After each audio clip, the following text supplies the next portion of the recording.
Am I the a-hole for losing my passport to avoid babysitting on my vacation? I, 17F, still live at home. My sister, 28, is married and has 2 kids, 5 and 3. Whenever she comes over to visit my parents, she stick me with the kids. This wouldn't be a problem except she doesn't visit for an evening. She will come for a week. And for that week, I'm an unpaid nanny. If we go out to a restaurant, I have to entertain them because my mom needs to talk to my sister and brother-in-law. You get the picture. My parents decided that since this was my last summer, before I became an adult, we would be going to Disneyland to celebrate my graduation. I asked who was going and they said it was just the 3 of us. But when we got to the airport, my sister and her family were there.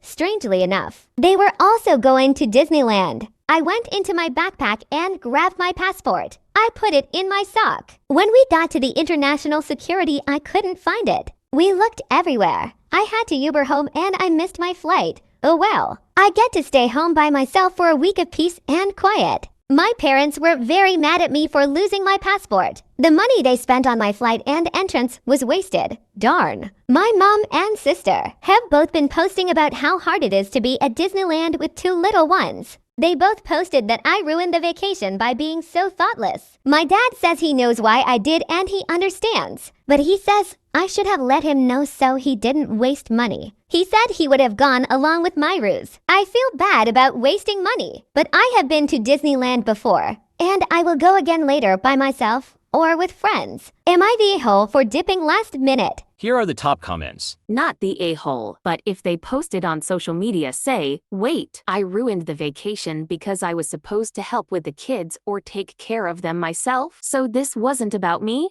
Not the a-hole, but if your dad figured out what you did and understands why, he should advocate for you and tell your mom and sister that your function on Earth is not to serve as your sister's babysitter and that you are done babysitting and not to ask you to anymore. Not the a-hole was going to Disneyland for your graduation even your idea? Or was it some kind of way for your sister to take her kids when she could have free babysitting? I'm honestly really disgusted by the way people take advantage of others, especially girls and women, for free babysitting. Not the a-hole. Next time dear old sis shows up on your doorstep, have a bag packed and ready to go and see if you can go to a friend's or family member's house while she's there. If that isn't possible, lock yourself in your room and only come out to use the restroom and eat, then immediately lock yourself back in. They'll get the hint. Not the a-hole. You were lied to about the trip being for you. You knew we're going to be used as a babysitter when you saw your sister at the airport too. Your father shouldn't have gone along with the lie if he didn't want to waste money. They ruined their own vacation for being liars and trying to use you. Not the a-hole, but your dad should not have said he would have gone along with your ruse. He should just have stood up for you in the first place.